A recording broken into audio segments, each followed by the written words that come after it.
ሳሮን ህፃኗ በመገኘቷ ብትናደድም ሳሚን እሺ ዲቃላህን አገኛት ትለዋለች። እሱም በጣም ይናደድና እባክሽን ሳሮን አንቺ እኮ ትልቅ ሰው ነሽ፣ እንዴት ነው እንደዚህ አይነት ቃላት የምትናገሪው? ነው ዲቃላ መሆኗን ልትክር ነው? ያለ ጋብቻ የተወለዱ ልጆች ሁሉም ዲቃላ ነው የሚባሉት። ሳሚም ሳሮን የተናገረችው ነገር ቢያበሳጨውም ይኸውልሽ ልንገርሽ አይደለ ስድቡ የሚጣበቅባት መስሎሽ እንደሆነ ተሳስተሻል ሲላት፣ እሷን በጣም ትናደድና ቆይ ግን ምን ያክል ብትደብሮኝ ነው እዚህ እኔ ድረስ ያመጣችኋት? ህፃኗን ምን ልታደርጉ ነው? ቆይ ግን ሀሳባችሁና አላማችሁ እኔን ለማሳበር ነው ወይስ አሳብዳችሁ ከቤት ታስወጡኝ ነው እቅዳችሁ? ስትለው ሳሚን በጣም ይደነግጥና ይኸውልሽ ሳሮን፣ አዎ አውቃለሁ ይሄ ነገር ላንቺ በጣም ከባድ ነው፣ ግን ደግሞ ይዟት የመጣው ዳዊት ነው። እናም ሂጂና እሱን ጠይቂው፣ እኔን አይመለከተኝም። ደግሞ እኔና ህይወት ምንም አይነት ነገር የለንም። አሁን ላይ ከዳዊት ጋር ፍቅር ጀምራለች። ሳሮንም በጣም ትበሳጭና አትለኝም እና ታዲያ ነገሩን ሁሉ ወደ ዳዊት እያደረግከው ነው ብላ ትጠይቀዋለች። ማየው ከሆነ አንተ ራስን ነፃ ለማውጣት እየሞከርክ ነው ትለዋለች። ሳሮን እንግዲህ እኔ በድዬሻለሁ ብዬ ስንት ጊዜ ይቅርታ ጠይቄሻለሁ፣ በላይ ደግሞ ምንም ማድረግ አልችልም። ቆይ እኔ እንዴ አልሰቀልም ይላታል። ለሱም እኮ ልብ ይጠይቃል። በቃ እንደፈለግሽ በይ፣ ግን ደግሞ ሁሉም ነገር በቅርቡ እንደሚያበቃ ተስፋ አለኝ። ሳሮንም አይደለ ያበቃል ትላለች። ሳሮን ገና አሁንም ብዙ ነገር ትፈልጋለች። እንዴት ነው እንደዚህ በቀላሉ የሚያበቃው? ይኸውልህ ትሰማኛለህ፣ ለዚህ ንቀታችሁማ ገና ዋጋችሁን ነው የምሰጣችሁ ብላ ሳሮንም ትፎክራለች። የፈለግሽ ማድረግ ትችላለሽ፣ እኔ በጣም ሰልችቶኛል ይላታል ሳሚም። ምን ጭራሽ እኔ እንኳን እንደዚህ አላልኩም፣ እንኳን አይደለም አንተ የማትረባ ነህ ትለዋለች። ሲጀመር የወንድ አልጫ ነህ ብለው ሳሮንም ትተኛለች። ሳሚን በጣም ችግር ውስጥ ገብተዋል፣ ያስበዋል።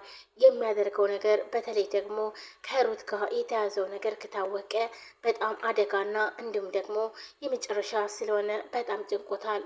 ሩትን በጣም ትጨንቃለች። ዳዊትን ማጣት አትፈልግም። እንዲሁም ደግሞ የሳሮን እንዳለ ሁሉም ነገር እንዲወጣ ትፈልጋለች። እናም ቆይ ግን እኔ ምልህ ቆይ ዳዊት ስለኔ አላወቀም ማለት ነው ብላ ሚኪ ትጠይቀዋለች። ቆይ ምን ማለትሽ ነው? ዳዊት ሁሉንም ነገር አውቋል ማለቴ እኔ እህቱ እንዳልሆንኩና ቃህሩት አትጨናነቂ፣ አንቺ ማድረግ ያለብሽን አድርገሻል። ደግሞ አንቺ እዚህ ቦታ ላይ ባትገኝ ኑሮ ሳሮን የገንዛ የራሷ እህትን ገድላ ነበር። ስለዚህ ይሄ ደግሞ ሊያስጨንቅሽ አይገባም። ይሄን ነገር ሁሉ ነገር ሲያቅ ከዋሸሹ በላይ ያደረግሽለት ነገር ይበልጥበታል እና አንቺ ማሰብ የለብሽም። አይ ብሎ ደግሞ የፈለገውን ነገር ካረገ እኔ ያለሁልሽ እንዳታስቢ ይላታል። አዎ ግን ደግሞ ዳዊት ባይቀየመኝ በጣም ደስ ይለኝ ነበር ትላለች ሩትም። ሩት ይህን ነገር እኮ ከመቶ በላይ ነግረሽኛል፣ ግን ደግሞ አንቺ ያደረግሽው ነገር ምንም ነገር የለም። ኪ ያልገባ ነገር አለ። ዳዊት እንዳንተ ነገሮችን አቅልሎ ባይቀበልስ ብላ ጠይቀዋለች። ቆይ አንቺ እና ባይቀበልስ ምን ይቀርብሻል ብሎ ስጠይቃት አላቅም ብቻ በጣም ጨንቆኛል ብላ ትችለዋለች። ኪም በቃ ይዞሽ አትጨነቂ እሺ ይላታል። ለህይወት በጣም ደስ ብሎኛል፣ ግን ደግሞ ሳሮን ለህፃኗ በጣም ቅርብ ነች። አሁን ላይ እየፈራሁት ያለው ህፃኗን የሆነ ነገር እንዳታደርጋት ብዬ ነው ትላለች። ህይወትም አሁን ላይ ልጇን አግኝታ በጣም ደስተኛ ሆናለች። ሩትም ደግሞ ሳሮን በድጋሚ ህፃኗን የሆነ ነገር ካረገቻት ብላ እያሰበች ነው።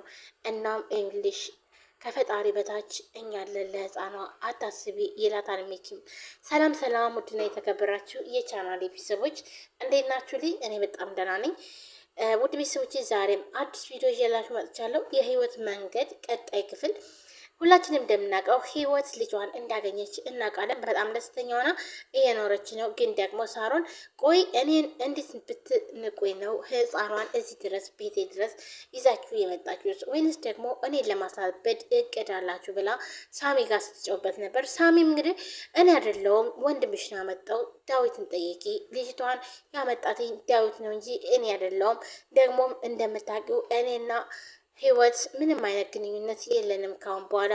እናም ዳዊትና ህይወትም ፍቅር ጀምረዋል ይላታል ማለት ነው። ሳሮንም በጣም ትናደድና አረ ጭራሽ አልገባኝም። ቆይ ሁሉንም ነገር ወደ ዳዊት እያላከከው ነው? እንደዛ ማለት አይደለም፣ የነገርኩሽ እውነቱን ነው ይላታታል። አትጨነቂ፣ ከፈጣሪ በታች እዚህ ቤት ያለ ሰው ሁሉ ህፃኗን ነው የሚጠብቅ ይላታል።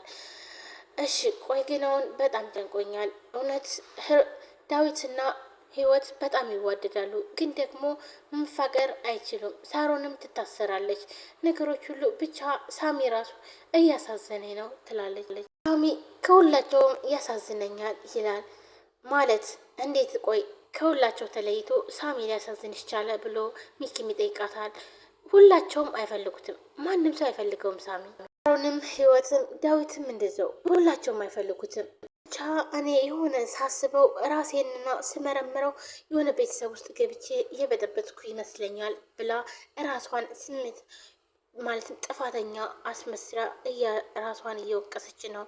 እናም አይ እንደዛም አላልሽም፣ እንደውም ሰዎችን አትርፈሻል እንጂ አንቺ ምንም ነገር የበጠበጥሽው ነገር የለም ይላታል። እሺ አሁን እሺ ቆይ ግራ ገባኝ፣ ሁሉንም ነገር ልናገር እንዴ ትላለች። እናም ቆይ ግን ቤተሰቦች ምን እያሉ ነው ብሎ ሚኪም ይጠይቃታል። እነሱማ ሁልጊዜም ከዚህ ቤት ውጭ እያሉ ነው የሚጠይቁኝ። ወንድሜም ሳሮንን ስለማያምናት ከዚህ ሰፈር ጠፍቶ አያውቅም፣ ሁልጊዜም ይከታተላታል። እንደማየው ከሆነ ወንድምሽም እዚህ በፊት እዚህ ሰፈር ኮፍያ አድርጎ ሲመላለስ አየዋለሁ ይላታል። አዎ ልክ ነህ ትለዋለች። እና ታዲያ ምንም አይልሽም? ይኸውልህ ሚኪ እኔ እኮ እንደ ድሮ ህፃን አይደለሁም ትልቅ ሰው ነኝ ብላ ትመልስልታለች።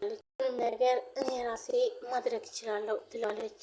እና ሚኪ ደግሞ ትዝ ያለው ከዚህም በፊት በቤተሰቦች ምክንያት ስለሆነ የተለያዩት የህሩት ቤተሰቦች ሚኪን ስለማይፈልጉት ስለሆነ ስለዚህ አሁን ላይ ማድረግ ከቻልሽማ እኔ ጋስ ያለውን ነገር ሊላት ነበረ።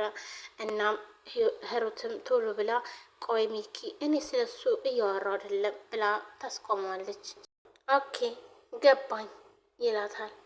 በቃ እሺ አሁን ወጣ ብለን እንመለስ ትለዋለች። አይ እኔ አልወጣም ይላታል።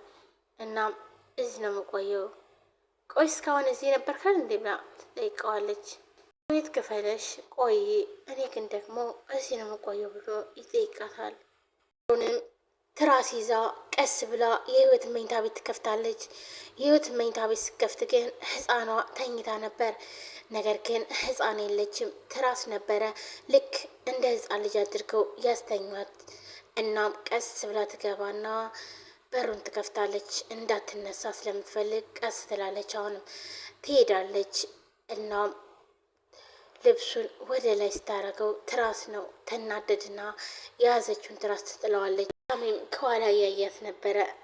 እናም እውነት በጣም ታሳፍሪያለሽ፣ በጣም ይችን አንድ ፍሬ ምንም የማታውቅ ልጅ አፍነሽ ትገያት ነበር ብሎ ይጠይቃታል። እናም እሷም ቆይ የታለች ህይወት የምትባለው ሰረቢስ? አረ እባክሽን ዝም በይ። ቆይ አንቺ ሰው ግን እንደዚህ ለይቶልሻል እንዴ ይላታል። ምክንያቱም ህፃኗን ልታፍናት ስለሆነ ሳሚ በጣም ተበሳጭቶበታል። እና እባክሽን ተረጋጊ እያለ